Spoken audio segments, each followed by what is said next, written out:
G'day, I'm Peter, the real estate agent. And no, I'm not a real estate trainer, but I have spent a lot of money on good trainers, bad trainers, and everything in between. And I'm here to kind of disrupt what the trainers are saying so that we can discredit the Wolf of Wall Street culture that's in real estate and make it a little bit more fun and enjoyable for people that are actively participating in real estate, as well as those who are working in real estate. So, a bit about what this YouTube video series is going to be about. I'm not a real estate trainer, and this is not my full time gig. My full time gig is selling houses day in, day out in Goulburn, New South Wales. This video is not going to be a polished YouTube series. It's going to be you and me sitting here listening and hearing about what I'm looking to change in the industry, things that I hate about current training methods, and things that I love about other training methods, as well as tips and tricks that you can use to further your career. I'm really here just to help you, as well as change the rhetoric around what we're doing day in, day out, because I know that a lot of real estate agents are not scummy people looking to rob everyone. They're really just looking to make a difference and further their goals. So welcome to the channel. So I've put together a couple of topics where I asked ChatGPT, what do people want to know about with real estate? The first thing that people want to know about is how I went from $0 to 40K per month in real estate step by step. So that is quite a lengthy topic.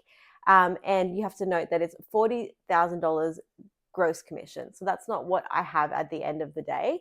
That is my goal, but I'm not quite there yet. But the first step that you have to do is put together a plan and join a good team. So I hope that if you're watching this and you've already joined a team, that they're good people. I'm going to run you through how I got my first 10 listings and then how I got my first 10 self-sourced listings.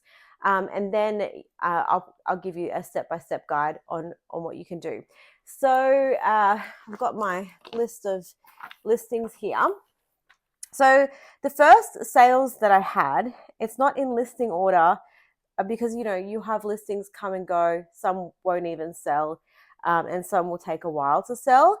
But the first sales that I had, the first one was an agency lead. And it was really funny when I got this listing because it was 1 Stalker Street. And I remember when I was at an agency, because the first real estate job I got in Goulburn was actually prospecting. So my full-time job was to call people and see if they're trying to sell and door knock and see if they are trying to sell. And one of the things that I used to do is ask people, do you know of anyone who's looking to sell? And someone said to me, well, I don't know of anyone looking to sell, but someone in my street has passed away and I know that it's going to come up. And so I couldn't find their details anywhere. The house was vacant. The people that were selling, they didn't live close. I had their name, but I had nothing else to go off. And so what ended up happening is basically I started with my new agency and it was one of the first leads that I got. And it was one of the first that I converted into a listing. And that is, I think, because I manifested it. That address was written on my whiteboard. And in my book, I talk about the power of mindset. And no, I don't think that you can manifest your whole destiny, but I think that mindset is really important. The second one, 3 George Street. So I sold that off market and that was my first self-sourced lead. So those people, it came from 2 ways. I'll talk about that later in the next part. So the next one was 80 Gibson Street, which was a rental in our agency. The next one was 5 of 95 Gibson Street. That was an agency lead. 34 McGrath Place, an agency lead. 81 Prince Street, agency lead. 48 Avoca Street, agency lead. So when I first started, a lot of it was building my confidence in how I'm going to help these people and being able to increase my conversion rate from the amount of appraisals that I do to how many listings I get, because I might have had some other self-sourced leads there, but I hadn't converted them. And that is something that you have to work on day in, day out in real estate. And then I sold 11 Evans Street, which was a self-sourced lead. 4 Victoria Parade, which was a self-sourced lead, sold that off market as well. Both of those are sold off market. And 59 Hoskins Street, self-sourced lead, and I sold those off market. So I can talk about I guess, how I source those leads next. So the first 10 self-sourced leads that I have is, the first one was 3 George Street.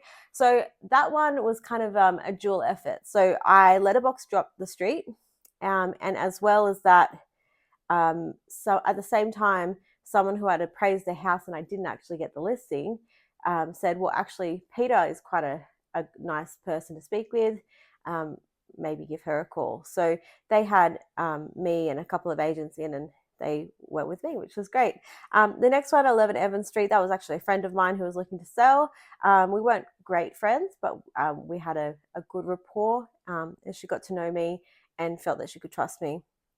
4 Victoria Parade, I actually door knocked this property, and I also called the owner. It was a door knock 1 year, and then the call was a year later, and then she called me 7 or 8 months later after that. So there's a big gap, and I guess what this is saying is the more you get in touch with people, the more they're going to remember you. And by that stage, I was quite confident in how I was proposing to these sellers, and so my conversion rate was quite good. So 59 Hoskins Street, now that one was off market, and it was from a letterbox drop.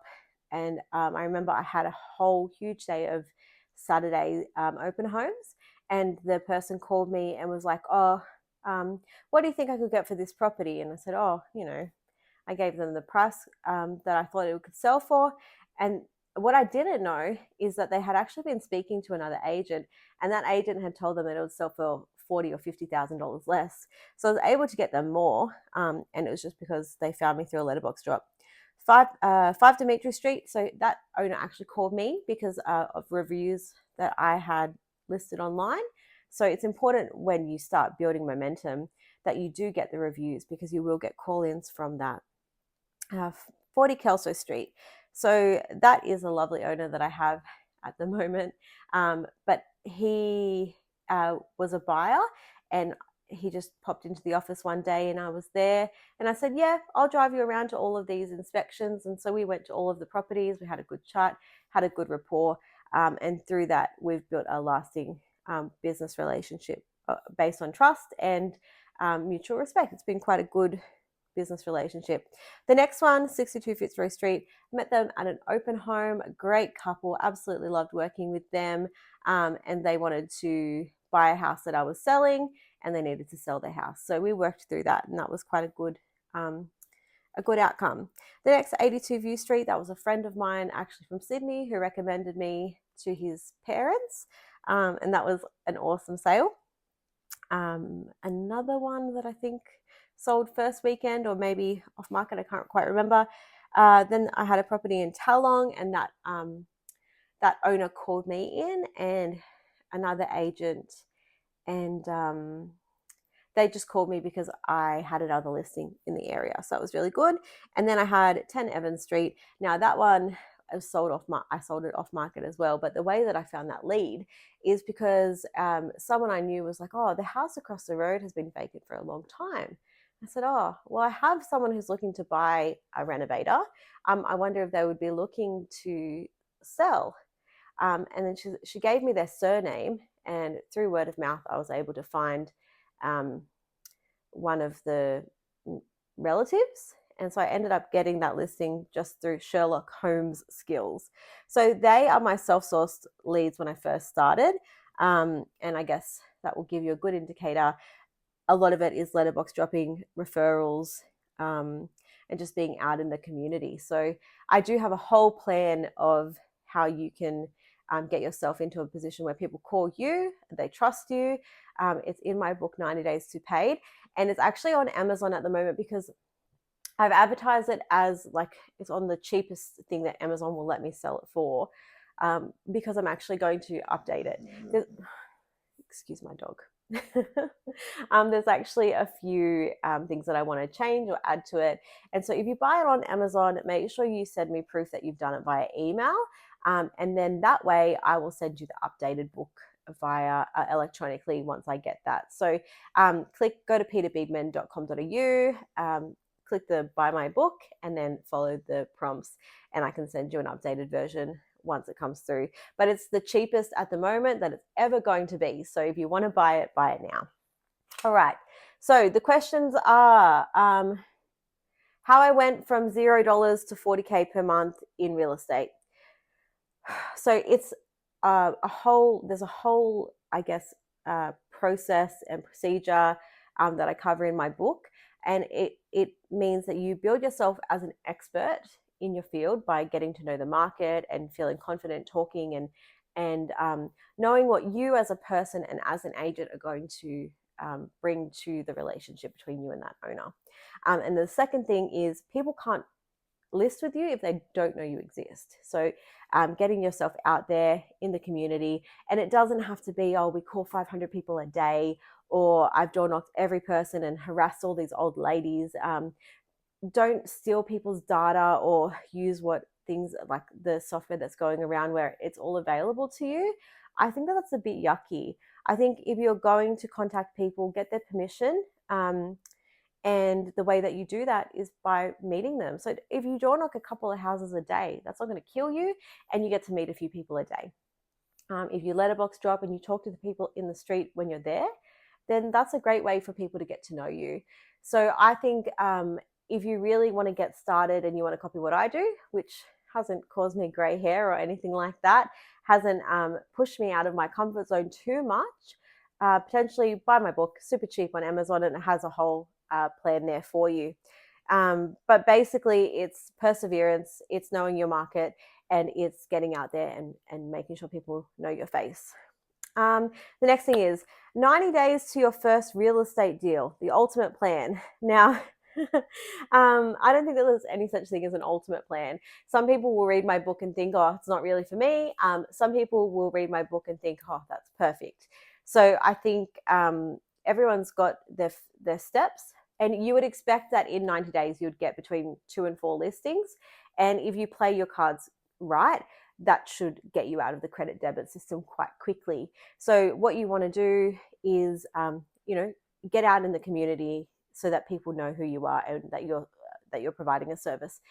Depending on how your local area is made up. So you might have a lot of business owners. The easiest thing for you might be just to drop a quick letter and introduce yourself to each of those business owners. You might get on LinkedIn. I know that a trainer that I listen to, he says LinkedIn is a really good way to network and meet people.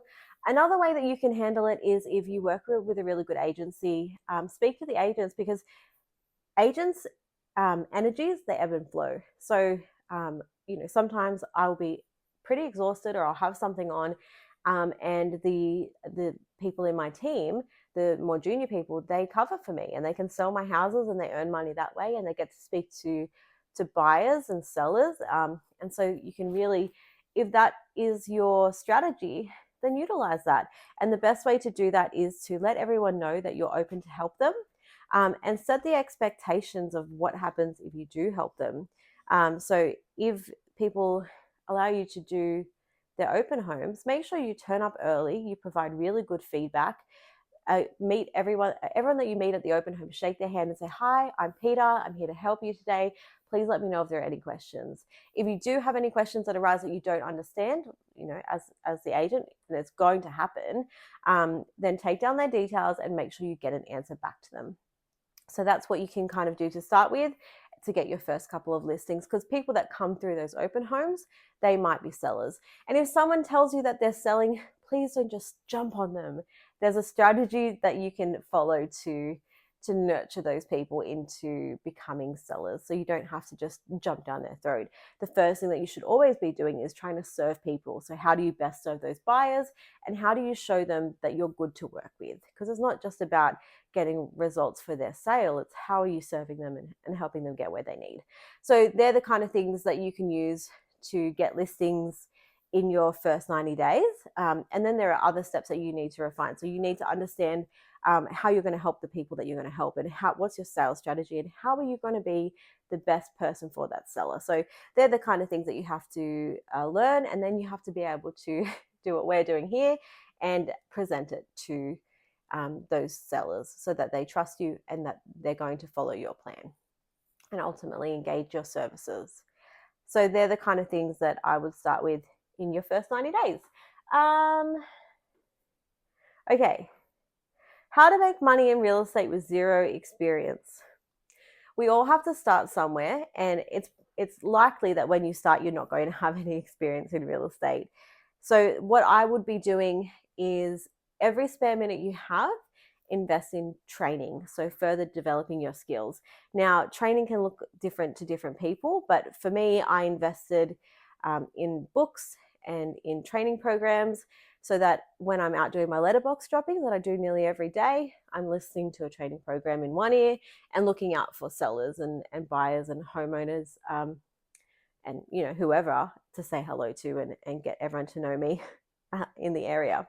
Um, you do have to get experience. It's not that people are going to trust you without experience, and the best way to do that is work for a senior agent who's willing to give you the chance and the training. Now, if you do get lucky and an experienced agent is happy to give you the shot, make sure that you are appreciative to them and don't get too big for your boots too quickly. Give them 18 months of your time so that you can learn the ropes. And I'm sure that they're going to reward you um, financially as well as, career wise, if you do treat them well as well.